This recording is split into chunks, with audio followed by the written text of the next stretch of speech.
How to add Chatroom to Google Sites.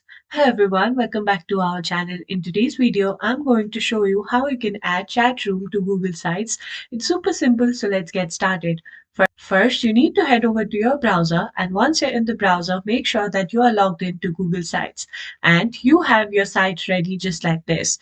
Now, if you want to add Chatroom over here, you need to simply head over to New tab, and from here you need to type talk.io. tlk.io. Now, this will help you create a simple web chat. Here, you need to simply go ahead and add your channel. Let's say I want to add my channel name Haisaki, and once you do that, you need to go ahead and click on join.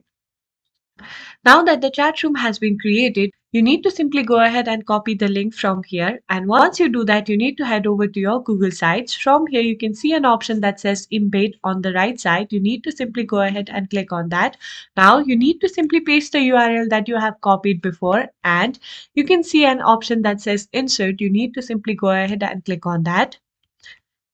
And as you can see that the chat room is now embedded on your Google Sites. And that's it. I hope you find this video helpful. If you did, please give us a thumbs up, subscribe to our channel, and I'll see you in the next video.